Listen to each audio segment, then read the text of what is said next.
They were shocked when they heard the zombies talking. Hello all. This is Jacobson and this is a brief retelling of the 5th and 6th episodes of the 9th season of the zombie series The Walking Dead.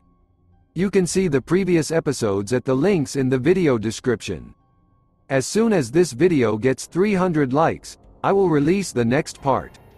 Also leave your comments, it will help promote the video. Have fun watching it. The face wakes up, still pressed against the rebar. As the walkers approach, Rick uses his belt to painfully lift himself off the rebar. He crawls back onto the horse and barely escapes from the herd. Elsewhere, H's van breaks down on the road, and her helicopter radio contact asks if she has a. She lies and confirms that there is, saying that they are ready for transportation. Sitting on a horse, Rick tells himself that he needs to keep the horde close to lead them away. He goes in and out of consciousness and briefly dreams of Hershel's farm, the overturned car of criminals and his hospital room. He drives to an old hut and finds a tablecloth, which he uses as a tourniquet before losing consciousness. In Alexandria, Michonne is spending time with Judith when Scott arrives to inform her of Maggie's arrival. In another dream, Rick rides a horse to Atlanta and finds Shane in their old police car. Suddenly he's inside and they're back on the field on the day he was shot. Rick tells Shane he's looking for his family, and Shane jokes that technically it's his family and asks if he cares about his daughter. Rick jokingly calls him an asshole. Shane praises him for killing him, chewing Joe's throat out and dealing with Garrett, but then asks why he left Negan alive. He urges him to find his rage and get it over with. Rick looks at the hamburgers, which have now turned to dust, and apologizes to Shane for what he did to him. Shane forgives him and furiously tells him to wake up, bringing Rick back to reality long enough to avoid several walkers entering the hut. He barely gets out of the back door and gets on the horse. Back in Alexandria, Maggie shows up at Negan's cell with a crowbar, but is stopped by Michonne. She tells Michonne that Negan was supposed to die under a tree, and Michonne asks if Glenn wanted it. "I do not know what he would have wanted, because I never said goodbye to him," Maggie replies. Eventually, Michonne gives her the keys to his cell, and Maggie goes inside. Negan laughs at her, and Maggie demands that he kneel down. Negan taunts Maggie about killing Glenn and begs her to kill him. She opens the camera and presses him against the wall while he begs for death. Maggie yells at Negan, angrily asking him why she should kill him. He sobs and confesses that he wants to reunite with his wife Lucille. She tells him to go back to the cell, because he is already worse than dead. Maggie goes outside. Suddenly Diane comes running and tells them about the shooting at the camp. On the road, Rick clings to life while the herd continues to chase him. He's hallucinating again, and this time he's back at the farm. Hershel smiles and greets him. Rick hugs him and apologizes for what happened to him and his family, but Hershel reminds him that Maggie is strong. Rick tells him that he has to find his family, but Hershel replies that this is not the case and he just needs to wake up. Rick wakes up and sees hallucinations again. He is back in the hospital and sees the same door, but this time with the inscription "Do not open," dead outside. He goes through it and discovers a pile of dead bodies of all his friends, alive and dead. Rick walks among them until he sees Sasha. She tells him that all this is unreal and it's time for him to wake up. Rick wakes up again and is thrown off his horse at a work camp that has been abandoned since corpses littered the camp. Rika uses her gun to shoot the revived Norris, Katie, another King Omer. The noise attracts the herd, which breaks through the camp, so he gathers strength to limp away, and then falls near the bridge. Suddenly Daryl, Maggie, Carol and Ezekiel and the others rush past him to kill the walkers. Michonne stops and sees Rick's wound. She reminds him that she fell in love with him for being a fighter. After killing the walkers, everyone stops to look at them. Michonne tells Rick how much she loves him, and he tells her, it's not real. Michonne tells him it's real and kisses him before telling him to wake up, and he wakes up, now alone in front of the bridge. The walkers approach, and Rick hobbles away. He crosses the bridge and turns around, hoping to see the walkers fall, but to no avail. The walker passes within a few centimeters of Rick before a crossbow bolt hits him in the head. Rick watches Daryl, Michonne, Maggie and the others arrive nearby. Maggie and Michonne develop a plan to distract the walkers, but Rick doesn't let them do it. He notices dynamite on the bridge, takes aim and says to himself, "I found them," after which he shoots dynamite. The bridge catches fire and explodes, and Michonne and the others watch in horror. Believing that Rick is dead, Michonne screams trying to get to him, and Maggie and Carol hold her and comfort her. Daryl cries and then leaves. A helicopter arrives nearby to pick up Anna and her alleged 5. She pulls out a gun, but suddenly notices a wounded Rick on the riverbank, who is still alive. She quickly informs on the radio that she has B, but he is strong and he urgently needs help. She promises that this is an elusive thing, and explains that she is just trying to save a friend who once saved her. They agree to her persuasions and lower the helicopter. Inside, Rick wakes up hooked up to medical equipment, and Anna assures him that he will be fine and that they will save him. The helicopter flies off into the unknown. 6 years later, Magna deals with 2 walkers, after which she tells her group fighting the herd to run. Luke stabs the walker while Coney punches his head with a rock. Kelly hits and kills a walker with a thick branch. When Coney gets up, another walker approaches her from behind. She does not hear his approach. Because of her deafness, Yumika attacks him and kills him. She turns around and kills another one who falls on her, causing her to hit her head on a rock lying on the ground. Magna comes running. She and the others help Yumika up, preparing to fight the herd.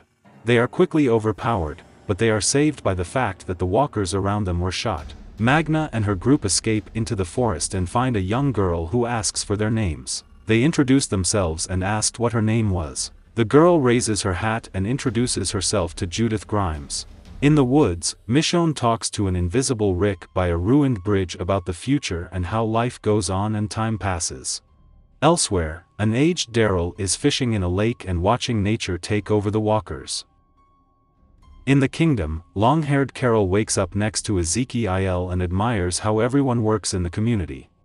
Michonne finds a sheriff's toy figure in an abandoned car that reminds her of Rick, and grabs it before leaving the place. Meanwhile, Rosita, Eugene, Laura and Aaron find Judith in the woods with Magna's group. Wanting to take them in, Judith declares that she will not return to Alexandria until they accept them. Rosita and the others reluctantly agree. In the kingdom, Carol and Jerry discover a teenage Henry who is trying to fix pipes. Il stays, and Henry mocks him about the deterioration of their community, but Isel warns him to watch his tone. Soon after, Carol reminds Ezekiel and Il that Henry is not wrong, and he could benefit by moving to Hilltop and becoming Earl's student. In Alexandria, Magna's group arrives at the gate, and Judith assures them that they will be safe. They are led inside, where Gracie runs up to Karen. Rosita informs Siddiq about Yumik's condition, and he accompanies her to the infirmary. Magna tries to walk next to her, but the DJ stops her. Michonne arrives on horseback and does not look pleased to see the newcomers. She searches Magna and asks Eugene why they are here. Aaron claims that this is his decision. But Judith corrects, saying that she decided it. Michonne scolds her, but Aaron says that they are here now and must decide their fate together, and Gabriel offers to vote tomorrow. Michonne agrees and orders his men to put them in isolation. She leaves when a sheriff's figurine falls out of her pocket and Judith picks it up. Back in the kingdom, Ezekiel says goodbye to Henry, while not with Carol, preparing for a trip to the hilltop. Henry assures him that they will see each other before the fair, and mentions that the fair is his way to reunite communities. The next day, the church is filled with residents when Magna's group appears before the Council of Alexandria for questioning. They ask who their leader is, and Magna states that they are a team, and Luke explains that their group used to be bigger. Gabriel asks about their former professions. Luke was a music teacher, Magna was a waitress at a truck stop, Coney was a journalist, and Kelly was a high school student. Luke says they should trust them, but Michonne isn't done with the questions yet. She gets up and asks Magna to look at her left arm, which has a prison tattoo on it. Michonne then calls her a hidden knife on her belt, which she puts on the table.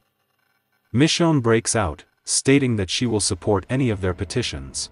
In another room, Gabriel checks the walkie-talkie he found in the woods and tells Rosita that, in his opinion, there may be more survivors who can be helped.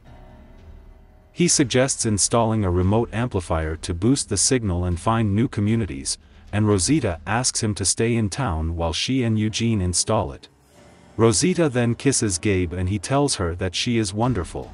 At the house, Judith overhears Michonne pretending to talk to Rick, but Michonne catches her and tells her to do her homework, and they will train later. On the road, Carl tells Henry that they need to turn off the road before going to the Hilton. Suddenly they hear a woman scream. Henry runs to help, but finds Regina with a group of former rescuers. Carol runs towards them with a bow and arrow, and Jet approaches them with a gun and smiles. On the way to the amplifier installation, Eugene asks Rosita about her affair with Gabe and reminds her that some men prefer facts rather than fairy tales, implying that he has feelings for her. Back in Alexandria, Siddiq informs Magna's group about Yumik's condition. Luke asks him if he was there from the very beginning, but Siddiq admits that he was also found in the forest, but in the past everything was different. Elsewhere, Jed tells Carol and Henry that since the shelter was abandoned, they have had to become more desperate. He tells her that he is going to let them go as she spared him at the time, but he takes all their belongings, including her wedding ring. This angers Henry, who picks up his stick and knocks Jed down. Jet throws Henry to the ground, and Carol jumps up and gives him her ring. Jet thanks her and leaves with his men.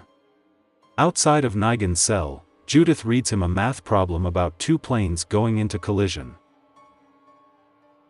He stops her and asks if she has ever seen an airplane. She replies that she has not, so Negan offers her to solve problems applicable in the real world. Judith then tells him that Michonne wants to make Magna's group leave, but she doesn't want them to leave. Negan uses an anecdote from his childhood, a cute at first glance stray dog that has become violent, which means that just because someone looks cute, it doesn't mean that he is. Judith waves him off and says the numbers don't care if the person inside is good or bad. Negan smiles as she leaves. At the top of the water tower, Eugene sets up an amplifier and begins to climb down until he sees that a herd of walkers is heading towards them. Rosita shouts at him to get down, as his horses are scared. Part of the ladder falls, and Eugene jumps down, injuring his knee. Rosita runs up to him with an improvised crutch, and they run off into the woods. At night in Alexandria, the group berates Magna for denying them the chance to stay. Luke asks Magna to give her the necklace, which also serves as a knife, but she does not agree. Magna says they have to make their way through Alexandria to pick up their supplies before setting off, but Connie tells her not to involve Michonne and Judith in this.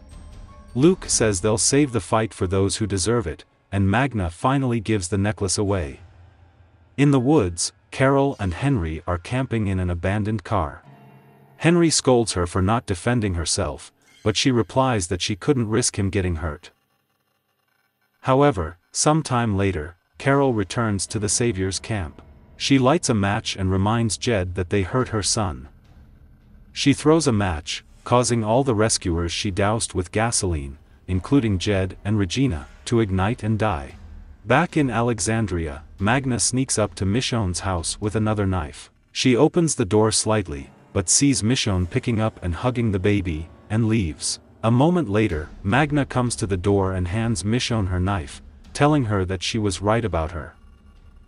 Michonne tells her that they all did something to survive. She closes the door and, turning around, sees Judith on the stairs with her father's gun. She says her father would like her to do what she did, and Michonne agrees. Michonne tells her that one day she will understand why she made Magna's group leave. Judith reveals that she knows Michonne is still talking to Rick and Carl, although she has already begun to forget their voices, which shocks her. When Judith leaves, Rick and Michonne's son, RJ, runs up to Michonne and asks for food. In the woods, Eugene slows down as he and Rosita continue to run away from walkers. He offers to stay behind to distract them and says he has something to say to her. She asks him not to do anything strange and forces him to continue on his way. Elsewhere, Carol and Henry find Daryl and asks him to come with them. He smiles and agrees. In Alexandria, Michonne undresses, exposing an X-shaped scar on her lower back that she has received somewhere in the last 6 years. She sniffs one of Rick's old jackets and puts it on. Outside, Magna's group prepares to leave Alexandria, thanking everyone for their hospitality. Michonne pulls up and says she's going to accompany them to Hilltop with Sadiq instead to see if they'll accept Magna's group.